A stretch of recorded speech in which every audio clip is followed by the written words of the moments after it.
त्यानंतर 9व्या क्रमांकाला आहे तो कृमिभोजन. कृमिभोजन म्हणजे जो मनुष्य या मृत्यूलोकी दुसऱ्याला काही न देता स्वतःच तो काय करतो, अन्न खातो. आणि पंचयज्ञ केल्याशिवाय, पंचयज्ञ म्हणजे कशाला म्हणायचं, अग्नियज्ञ, अग्नीला दिल्याशिवाय किंवा जलाला दिल्याशिवाय किंवा एखाद्या जीवाला दिल्याशिवाय किंवा लहान मुलांना दिल्याशिवाय किंवा आपल्या दारावरती जो अतिथी येतो अशा अतिथीला दिल्याशिवाय जो अन्न खातो तो काय कावळ्या समान अन्न खाल्ल्याने मानलेलं आहे. त्याला कशावनी, कावळ्या समान. म्हणून जुन्या काळामध्ये जसं लोक अगोदर मधुकरी द्यायचे. काय द्यायचे, मधुकरी द्यायचे. का मधुकरी देत होते, तर आपल्याला अन्न उत्तमरित्या आपलं अन्न पवित्र व्हावं आणि पवित्र झालेलं अन्न आपल्याला नंतर दिवसभर खायचंय. मग हे जे देव धर्म किंवा बालक आहे, भिक्षा मागणारे कोण आहेत, जसं आळंदीला ज्ञानोबारायांच्या दरबारामध्ये बरेच आम्ही सगळे तिथंच होतो आणि मग घरोघरी जायचं कशाला, मधुकरी मागायला. आणि मधुकरी मागत असताना काय करायचं, तिथे एका हातात कॅटली, पुन्हा दुसऱ्या चिंध्यामध्ये बांधलेलं ते ताट, आणि मग दारोदार जायचं आणि घरी जाऊन काय मागणायचं, भिक्षां देही. काय म्हणायचं, हे संस्कृती आहे. परंतु मराठीमध्ये आमचे महाराज आम्हाला म्हणायचे, दारात जाऊन म्हणायचं मधुकरी. काय म्हणायचं, मधुकरी. मधुकरी म्हणलं की त्या माय माऊलीनं एका वाटीमध्ये भाजी आणायची आणि काय आणायचं, मग कोणी भाकरी द्यायचं, कोणी पोळ्या द्यायचं. पण भाजी एक विशेष असायची. त्या भाजीमध्ये काय असायचं, सगळ्या भाज्या एकाच कॅटलीत. वरण असलं तरी एकाच याच्यात, वांग्याची भाजी, बटाट्याची भाजी, टमाट्याची भाजी, सगळ्या भाज्या एका कॅटलीत घ्यायच्या. अर्थात सांगायचा उद्देश तुम्हाला हा आहे की जुन्या काळामध्ये जी मधुकरीची पद्धत आहे की सकाळी सकाळी आपलं अन्न या बालकांना गेलं पाहिजे आणि म्हणून लोक मधुकरी द्यायचे.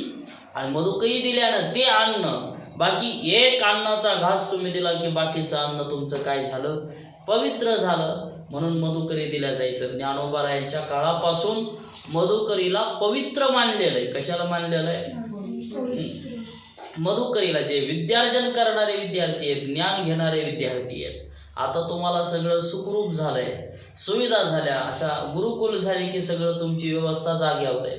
परंतु आमच्या वेळेला तेवढी काही हे नसायचं. आणि मग अंबाजोगाईला मुकुंदराज स्वामीला राहताना सुद्धा तिथं मधुकरी मागावं लागायची. 3-4 किलोमीटर अंबाजोगाईत यायचं आणि तिथून 4-5 किलोमीटर पुन्हा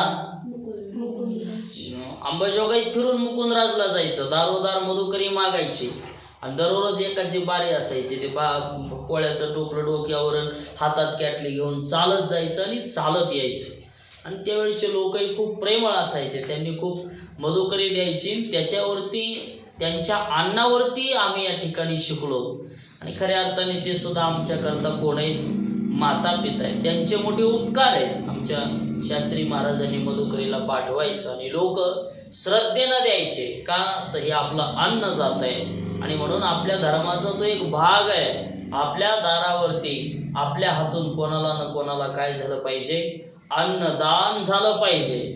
मग तुम्ही स्वतः बनवून नाही देऊ शकता तर असं कुठेही जाऊन कोणत्याही रूपामध्ये ते दान देऊ शकता.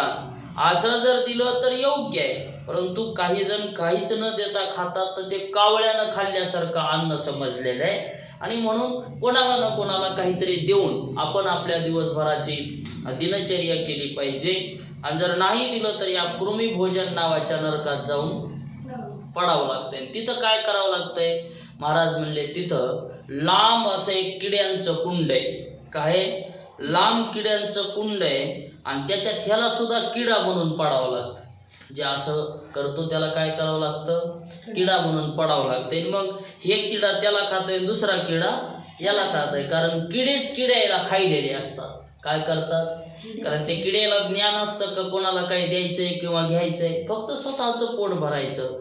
तसं हे सुद्धा दुसरा किडा खातून पुन्हा ते जन्माला येते आणि ते ह्याला खाते, पुन्हा हे त्याला पुन्हा ते त्याला, असं त्या सारखे टोचे मारत राहतात. आणि भयंकर कष्ट या कृमी भोजन नावाच्या नरकामध्ये काय करावं लागतात?